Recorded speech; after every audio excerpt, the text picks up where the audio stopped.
I think it's appropriate to look at this is a part of Ulysses S. Grant's memoirs, which he wrote basically on his deathbed, willed himself to live. His family was broke. They made some very bad. He was cheated by a lot of people. So he wrote his memoirs. He was dying of throat cancer, longhand, and they got published, and they made a lot of money and saved his family. But he ended up dying shortly after writing them, literally shortly after. And this is his thoughts, at least in part, on secession. Now, he was, of course, commander-in-chief of the Union forces, biggest land army in the world at the time, by the way. This is what he said on secession. Doubtless the founders of our government, the majority of them at least, regard the confederation of the counties as an experiment. Each county considered itself a separate government, that the confederation was for mutual protection against a foreign foe, and the prevention of strife and war among themselves.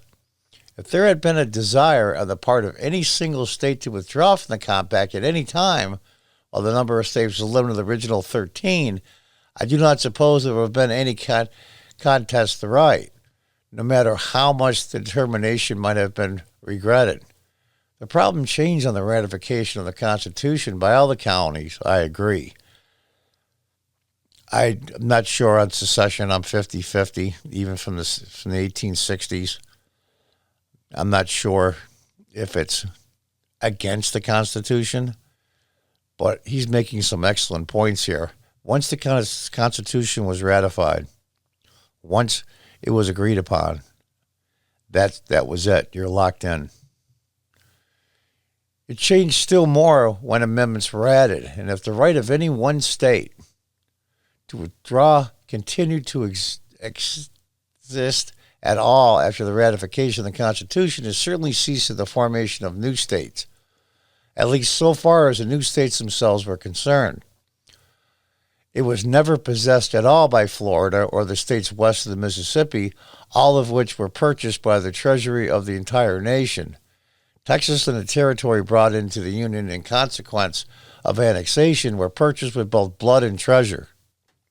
And Texas, with a great domain greater than that of any European state except Russia, was permitted to retain as state property all the public lands within its borders. It would have been ingratitude and injustice of the most flagrant sort for this state to withdraw from the Union after all that had been spent and done to introduce her. Yet, if separation had actually occurred, Texas must necessarily have gone with the South, both on account of her institutions and her geographical position, of course, institution being slavery, and the position being far west and south. Secession was illogical as well as impractical. It was revolution. Now, the right of revolution is an inherent one. When people are oppressed by their government, it is a natural right they enjoy to relieve themselves of the oppression. If they are strong, either by withdrawal from it or by overthrowing it and substituting a government more acceptable. But any people are part of a people who resort to this remedy stake their lives, their property, and every claim for protection given by citizenship on the issue. Victory or the condition imposed by the conqueror must be the result. I have great respect for Grant. A lot of what he says here is true. I don't think that the right, the constitutionalists, the conservative states or conservative people want to tell the far left progressives and leftists what to do. What the conservative people want is not to have someone else's ideology put upon them. They want to live free. They want to live by the rules of the Constitution, not just the rules of the Constitution because they're convenient. And therein lies the rub. I don't think conservative people want to take over and make the leftists bow to their will, unlike the progressives and the leftists that say everyone should bow to our will. I don't care if you like it or agree to it or not. And they've always been like that, always. So secession or separation, maybe it's just as simple as this. The Constitutionalists, the conservative people, will tell the left, progressives, and the leftists, you know what? You want to believe what you believe in? God bless you. Go ahead.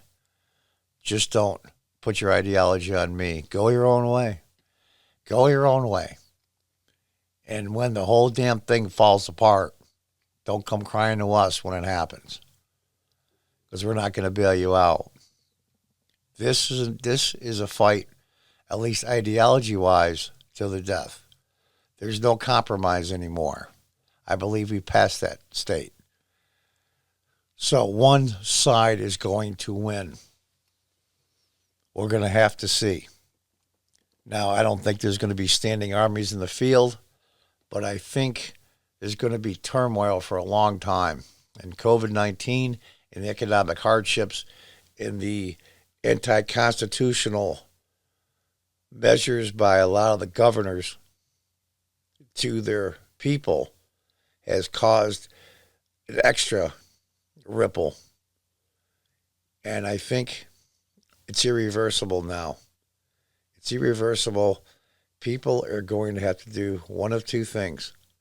Either bow down to it and say, I'm only one person, what can I do against a big government? Or you can be constitutionalist and say, listen, I believe in the United States. I believe it was founded on. I believe in the Constitution. And I'm not budging. We'll see who wins. I think there's going to be a lot of people that don't win for a long time. But I think in the very end, I'm still encouraged that I think that the Constitution and the Constitutionalists that believe in it will win in the end. We'll have to see. Well, let's take a look at maybe some scenarios in case worse come to worse.